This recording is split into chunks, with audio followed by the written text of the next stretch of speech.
Hello everyone, back with another video today. I think this is going to be a pretty quick one, actually. I found an interesting little trick that I wanted to share with you guys, because I think that many opponents will fall for this, at least once. You have to be playing with the black pieces, and it has to be in a particular opening, which is known as the Queen's Gambit declined opening. So I'm going to go through the opening quickly, and then I will just go ahead and show you the trick. So, just to recap this opening, if you don't know, it starts with d4 by white and d5, and then c4 by white. So this is the Queen's Gambit. They're offering a pawn for free, basically, and that's where the Gambit comes in. And a very common move here for black is e6. And this is known as the Queen's Gambit decline because black is not taking that free pawn. Instead, they're defending with their own pawn push here. Okay?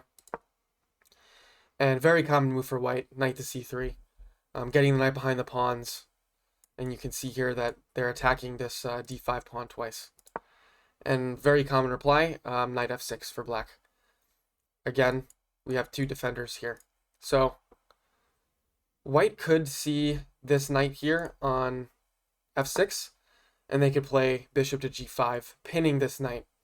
And the pin comes in because if you move this knight as black, you're hanging your queen. So it might appear to white here that taking this pawn on d5 is a real threat again, because since this knight appears pinned, black really likely wouldn't be wanting to move this knight at any point. So you can see that we're basically reducing the defenders of this pawn to 1. And now here for black, you want to play something basically tempting white to take your knight. So I think a great move here is knight b to d7. You are defending this knight. You're also allowing this pawn push later on. But again, the main point here is to kind of tempt white into taking this. So let's say white sees this and says, oh, I just want a free pawn. Let me go ahead and grab that pawn here.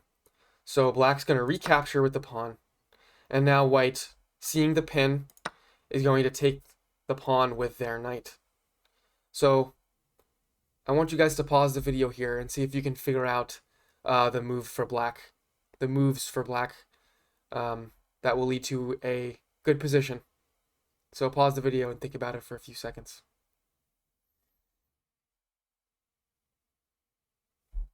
Okay, so the correct move for black here is going ahead and taking this knight on d5. How does this work exactly? Aren't we hanging our queen? So I guess we'll find out in a second.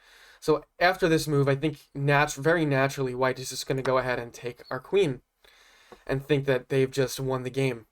So after this occurs, what we're going to play as black is very surprising. Bishop to b4 check. And there's nothing, there's no way for white's king to actually get out of the way here. So white's only move to prevent checkmate, basically, is blocking with the queen. So we're basically winning white's queen back.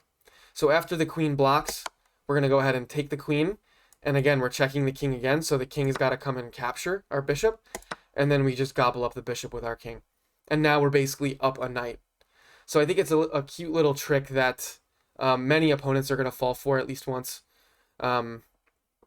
Both kings are, unable to castle at the end of this, but white's king, I would say, is a little bit more exposed.